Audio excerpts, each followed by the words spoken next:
Well, good evening, ladies and gentlemen, and welcome to another episode of Bright Spots. I'm Laurie Labishak, your happiness ambassador, and I'm so excited to share with you another bright spot. Someone else who is making the world a little bit brighter in their corner and around the globe. But before we get there, I want to talk a little bit about fall. Boy, we're having some fall weather here in Ohio, aren't we? We went from 80 degrees to 40 degrees and nothing flat, right? But here we are, October 20th. It's almost the end of the month. It's almost trick or treat time. Wondering what your favorite trick or treat is. Do you go through your kids' bags and pull out the Reese cups, or maybe the Mallow cups, or maybe the Three Musketeer bars? What's your favorite? Of course, I don't have kids that trick or treat anymore. I do have a granddaughter who's 4 and will definitely be trick or treating this year in San Antonio. So I won't be able to go through her bag. My favorite part about this time of year is actually sitting on my front steps and passing out candy to all the kids that come. We get about 200 here in our neck of the woods, and it's a blast. It's a blast to see the costumes. It's so much fun to hear the excitement in the kids' voices. I'd love to know what your favorite part is. Do you like trick or treat? Do you pass out candy? What was your favorite kind of candy to get when you were a kid? Drop a comment below. And we want to know where you're tuning in from. How'd you hear about Bright Spots? Do you know about our guest already, or are you here to learn more? I hope you learned something tonight. I hope you take one little morsel away with you that shines a light in your world, because the woman we have tonight is truly a bright spot. Let me tell you. When you hear her story and what she has done, I just know you're going to be inspired to do the same. Tonight, our guest is coming all the way from Florida. She is international best-selling author and TEDx Tenaya Paseo speaker and coach to parents of college-bound teens. Denise Thomas inspires, educates, and equips parents to take an active role in supporting their children to live a life of financial freedom. Her mission is to flip the student debt statistic in the United States. Denise is a 20-year homeschool veteran, having homeschooled her 2 children from pre-K through high school. Using her proprietary, repeatable strategy, both attended their first choice college on 17 scholarships exceeding $199,000, walking out of college with cash in hand. Denise says you can keep your money. Send your kids to college on other people's cash. College doesn't have to be a debt sentence. Ladies and gentlemen, welcome to the Bright Spot Studio, Denise Thomas. Hi, Denise. Hey, Lori, thank you so much for having me. Oh, it is just great to have you here all the way from sunny Florida, where I'm sure it's a little warmer than it is here in Ohio. So, Denise, tell us a little bit about you. Where did you come from, and how did you learn the secret to going to college debt-free? It was, I'm going to call it by desperation. And I think a lot of people who are in any type of business, most of the time, they got there by, I'm not even going to call it an accident, but by something that happened in their own life, something that made them get to that point. And for my family, it was, my husband and I, we had 2 kids, never put any money aside, didn't think about it. Maybe once every 2 or 3 years we thought about it, but we didn't do anything about it. And unfortunately, I think that's all the time. I think that's the biggest problem we have in the US is that we're not paying attention to this possibility. We know that we should put some money aside for our kids' college or education, but we don't do that. So my husband was in corporate. It wasn't until my daughter was about to start high school that my husband got laid off. He had been in the same company for 15 years, and we never were part of the layoffs. Our division just wasn't, it was too important. It just wasn't part of it. But this time I kind of saw the writing on the wall. I knew it was coming. But we had just built our dream home. This is the one we thought we would retire in. And then the layoffs really did come. So then you found yourself in a position where your kids were growing up, they were going to have to go to college. So then what made you go look for ways to pay for their college? Because you were homeschooling them. So you didn't have the benefit of college counselors, that the high schools have and that sort of thing. So did you just wake up one day and say, I'm going to figure this out? Well, when you're homeschooling, you are your child's high school counselor. So you kind of do have to figure it out as a high school homeschool parent. But I didn't realize until then that my husband thought we would just use the 401k to pay for college because we were doing quite well. We had been in business, in his company for quite some time. And the 401k was doing great. We could have retired at age 40. But then the stock market crashed to the point of no return. And most of you would remember that that did happen. So we lost, I don't know, probably 80, 90% of our retirement right then and there in just, snap of fingers. He was able to get a job kind of quickly, but then was laid off again. So with 2 layoffs and the bankruptcy crash, we had to use what was left in savings and in the stock market to pay the bills. And here we are trying to figure out how do we do this when there's no money left. It didn't take long before we realized the money's running out really fast. Now what do we do? We had no choice but to declare bankruptcy. And this was a liquidation type of bankruptcy. Everything. If you could touch it, it had to go. The worst part, though, was not that it was part of the bankruptcy, but because we had to move into a small apartment because our house was being foreclosed on, we had to get rid of our 2 dogs. And so the hardest part, I think, was watching my children run into the house crying as their 2 dogs were being driven off by another family. And That how was old tough. were your children at that time, Denise? My daughter was just about to start high school. She was 13 and a half. She would start high school the next year. And my son was 5 years younger. Okay. So this was tough on everybody because not only did our stuff have to go and get sold, so did theirs. Everything, books, toys, games, Christmas decorations, furniture, pots and pans.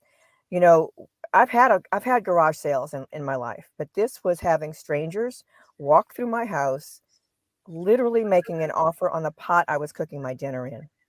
Hmm. And I had to pour my dinner into a bowl and clean out and sell my Magnolite pot for $5. Hmm. Everything was gone. So we were starting over as if we were newlyweds starting off with nothing, but we had 2 kids about to start high school. So that it was definitely an eye opener.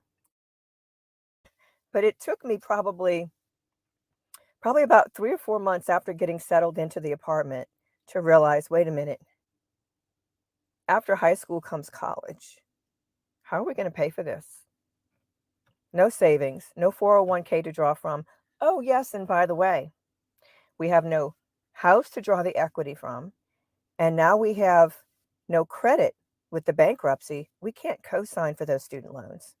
And I know a lot of parents are, wondering about that. Well, your kids can get loans. This is how much your children can get without a cosigner. That cosigner is you, the parent or the grandparent. Wow. So what happened next, Denise? What did you find out, and what did you do with that information? Well, I figured there had to be a way. I just didn't know what it was.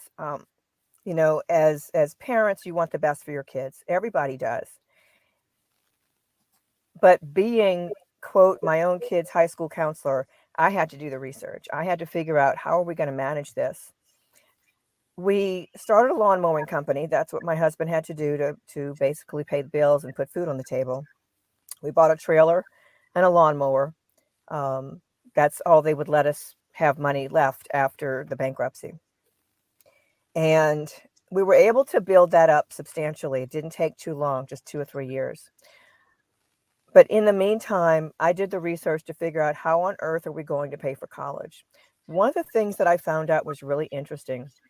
We hear all the time about the high cost of college and college debt, especially every 2 years, it becomes a political football. 70% of college students graduate with debt. Okay. But I can do the math. That means 30% are graduating debt free. So are all of these kids totally either destitute and getting free college, or super duper uber wealthy and getting free college from their parents? Or, they have some great skill, like they're playing football or whatever for the college and getting free college? The answer to that question is no. Yes, there are a few who are doing it that way. But the vast majority I found were doing something totally different than what we attribute to the high school to college process. And what was interesting is that my friends were all saying the same thing. Denise, you're starting too early. Wait till junior year to do that research. I'm glad I didn't wait, because one of the things that I found is that those kids that are graduating debt free did not wait. They ignored the common, what do you call the common rhetoric, the common beliefs about high school to college, and they did start early. They started early taking college entrance exams. They started early with that conversation with mom and dad that says, how much money are you guys going to contribute or not? What's my take in here? What do we have to do? There's a lot of things that you can do starting early that make a huge difference in the possibilities of getting free college. But there is no such thing as starting too late, because what I've found also is that scholarships begin in kindergarten and go all the way through professional school. Wow. So, what about your story, Denise? Did your experience in college influence what you wanted for your own children? Absolutely. When I was growing up, I had a great job. I played guitar, so I taught other kids how to play the guitar and was making a lot of money doing that. I also had a decent job at a department store and was making good money. But here's the kicker. Unless you know you need to save that money for college, teenagers will spend it, every last dime, and I did the same. It wasn't until the summer between junior and senior year in high school that I found out my parents weren't paying for college. That was a total shocker. I had no idea. I didn't know we were poor. Nobody, what we call poor mouth. Nobody said we can't afford that. We can't afford this. So because I wasn't aware of the family finances, I didn't have anything to compare that to. When I suddenly realized, wait a minute, all those Taco Bell and Burger King lunches and dinners adds up to a semester in college. I suddenly started bringing a sack lunch, or dinner to my work. But more than that, I learned that the teen is taking higher level courses like honors classes and AP classes, high schools bump up those scores. They bump up the credits for that. So an A in a higher level course can be a half a point to a whole point higher. So instead of it being 4 points, it might be 5 points. That bumps up your overall GPA. That's called a weighted GPA. And I had a weighted GPA that should have gotten me scholarships. What I didn't know is that when the teenager submits their college applications, every college, save two or three, almost every college in the country recalculates that GPA without those extra points. That's called your unweighted GPA. And some of them have a formula that doesn't even include all your classes. Hmm. My unweighted GPA dropped me below a 3.0. I had a 2.999, sorry, no scholarship. Wow. So that next semester, that next year, my younger siblings did not take those higher level courses since they understood what happened afterwards. Wow. And so you chose to homeschool your children. Tell us a little bit about that decision, Denise. It was we were living in Arizona at the time. And of course, this was years ago. My kids are grown now. And what I found in the school system at the time is they were using a particular philosophy that I disagreed with, a particular educational philosophy.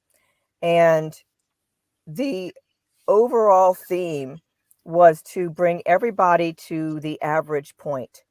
It's kind of like the mantra was everybody can be average, so they can't, so they will, right? So it would bring down those that were higher level and bring up those that were lower level, making everybody in the average sector. For example, one of the things that they were doing is the child would be judged, their grades would be judged on capability versus actually the assignment itself. So if Johnny was more capable of giving more of an explanation to the answer than Susie, then even though they both wrote the same thing on the exam, Johnny got a lower score. So I didn't agree with that philosophy. So we homeschooled. And in homeschooling, it was never a, we're going to homeschool all the way through high school. Never, ever, ever, ever. It was always we will homeschool until it stops working and stops being fun. That was the bottom line. And our kids were doing well. So we figured we would just keep doing it. And they did well. They enjoyed it. The best part about homeschooling is opportunities that you can give your child. Because I think a lot of parents figured out during what I call the COVID year that your kids do not need 8 hours a day to do schoolwork and another 4, 5, and 6 hours in the evening to do homework.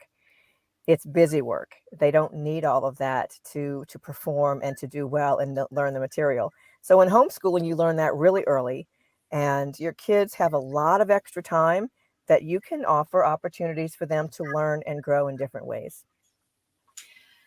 So, all right. So what we know now that how you got to where you could find. So tell our parents that are watching now, where should they begin and how should this look in their situation? The best time to start is really just to have a quick conversation, a quick 15, 20-minute conversation with me in middle school. Because what I found is that we're starting too late. And in middle school, you can actually offer your children opportunities for things that will have a great impact in high school and college admissions and scholarships. So it's really nice if you can get started that early. But even if you can't, there are opportunities for your children to make this work. And what I found, I created a scholarship package, or not a scholarship package, an application package in general that showed my kids as being more than a GPA and a test score. And what it did is it showed that the things that colleges are really looking for is, are you going to pass and graduate? That affects their stats. How do you fit into the campus community? And what kind of an alumni are you going to be? How will you as an adult reflect back on your alumni college? So it's very comprehensive what I created for my children because it includes basically I call it branding. It's choosing who you are, what are your values, your character traits, and how does that show up in the world? How does that show up in your activities and subsequently for college applications in your essays? It's very, very interesting how colleges reacted to this. When my daughter sent in her first college application, she was actually still a high school junior, and the college called 3 days later, and I answered the phone because I asked my parents to please put a parent phone number on all of these applications because you don't want an adult calling your kids asking questions. You want you want a filter come through the parent. So this gentleman calls for my 16-year-old daughter, and I said, "This is her mother. How may I help you?" He introduced himself, and then he said, "We received your daughter's application, but did not receive the application fee." I'm going to time out here for just a minute. If they don't get the fee, that application should end up in a pile, never to be seen or heard from again. Because how would the parent know that they didn't send the fee in? Colleges don't call you, but this one did. He said, We didn't receive the fee, but we'd like to offer her tuition fees, room, board, and books, but we need the application fee to process the scholarship. So now hold on. I am very skeptical. I always have been. So I asked, "You do know she's a junior?" And then he said, "Yes, ma'am. We'll wait for her." That's what Wow. this application package does. And we heard things like that over and over again. When the college admissions board can see your teen as a contributing part of their campus community, they want that and they will pay for it. And so I lost my train of thought there. I had a question I wanted to ask you. So this is what I wanted to ask you. Is this a is this something you teach in one of your courses? Do you teach parents how to create this college branding package? Yes, actually, I work with parents. I know a lot of, there are a lot of, I call them college coaches of some kind out there that do different things. But I don't think anyone understands this type of package, and then no one is usually this comprehensive at all. I cover everything from beginning to end because it is important to cover it all. You may have somebody who's great with, I don't know, giving you some tips on the ACT or SAT exam, or someone that knows how to help you with essays. That's cool too. But unless you can bring all of that together with the activities and make that comprehensive package that works together as a unit, it's still not going to work as far as college acceptances and scholarships is concerned. I was able to put this together, I'm gonna call it by accident, but part of it was because I was homeschooling. I set out to make sure that these colleges knew that my child was different, that they were special. Every child is special. There's no such thing as someone who's, quote, average. My kid is average. No, they're not. There is something special about your kid, something that will make the colleges and scholarship boards sit up and take notice and say, ooh, I want that. And we just have to find it. Okay. So I'd like to take a moment and show our viewers your website. We do have Denise's website pulled up, and you can visit Denise's website and get more information about what it is she does, and maybe even sign up for a class or two. So, this is Denise's website. Let me see here. And if you'd like to visit it, it is getaheadoftheclass.com. And so, Denise, walk us through your site here. What are we looking at? Well, we have several opportunities, but the most important is what I call cracking the code to free college. And that is my 6 week or 6 module course for parents of high school students. I also offer something specific for college students as well, because if you're not done yet, just because you've got a college acceptance and you've got their financial aid package, there's more money out there available. And college students also now need to have their resume correctly done so it gets past the ATS system, that's the applicant tracking system for internships and postgraduate employment. So there's a lot of opportunities to work with me. And if you're not sure where to begin, there's also a link at the very bottom of the courses page where we can get on a call and discuss what might be possible for your family and if it'll even work. Because there are situations that I will turn down families if I don't think it's going to work for you. Okay.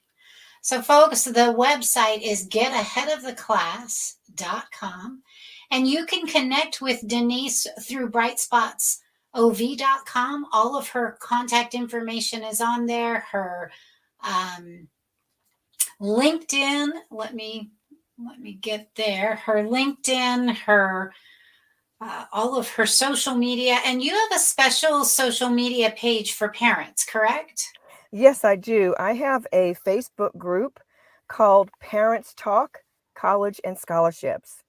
And you don't necessarily have to have the link. If you just go ahead and search that under groups under Facebook, you'll find it.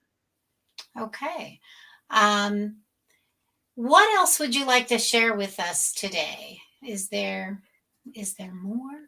College doesn't have to be a death sentence. That is my mantra because it doesn't. There are many things out there for you.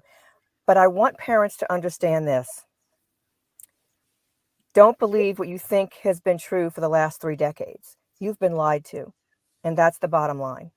There are so many myths that we have been believing that are keeping our kids in debt. Don't let that be you. You can do better for your kids. You can help your kids graduate college debt-free. It's doable.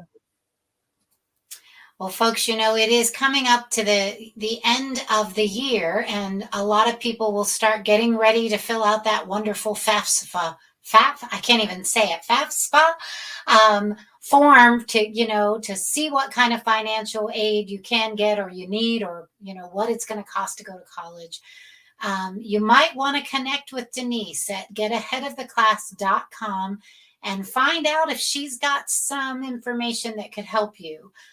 Help your kids start off their next chapter debt free instead of coming out of college with a lot of debt, because that keeps you from getting started on the next chapter, right, Denise? Absolutely. I tell you, one of the things that I think has been the best for the kids whose families I've worked with, is what happens after college. Yes, during college, your kids will not have the stress that other kids are worried about. Where's the money coming from for tuition for next semester? But in addition, when you graduate debt-free or even with cash left over, because both of my kids graduate with money left over, a lot of my parents' children do the same. And when that happens, they're building up their emergency fund. They can contribute to their community. They can do all kind of things. One of my clients' children was able to have their wedding at Disney World after graduation from college because they were not having all that debt to pay back. Yeah, how wonderful. Yeah, there's a lot to be said for being debt free, folks. And this is one way. If you've got kids getting ready to graduate or in middle school or even younger, and you want to know how to prepare, give Denise a call or visit her website and getaheadoftheclass.com and check it out. Maybe she can help you get ready as well. If you get a chance, listen to Denise's TED Talk. The link is on brightspotsov.com and in her profile page there. You can also probably see that at her website. Is that correct? You probably have that linked somewhere on your website. Yes, there is a Um, media page. They can find it.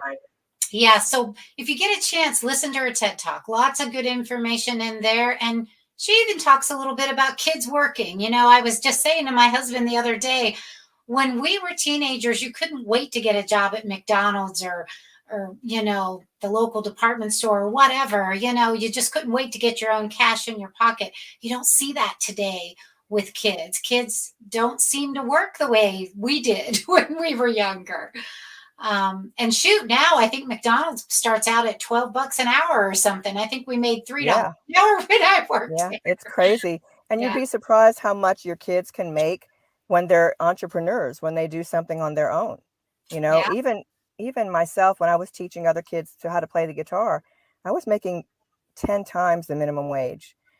When I was teaching, like tutoring other kids in math, 10 times the minimum wage. There are things you can do that they can do, things that they can do even. Yeah, the money is out there. You just have to know where to find it. that's right. Well, Denise, thank you so much for joining me this evening on Bright Spots. It has been a pleasure. Thank you so much, Lori. Have a great night. Well, folks, that ends another episode of Bright Spots. And what a bright spot Denise is. Please be sure and check out her website at getaheadoftheclass.com. Join me again next week for another wonderful bright spot in our world. I love sharing these with you. I love sharing the stories of folks who are truly making the world a brighter place. Have a wonderful night, and I will see you next week.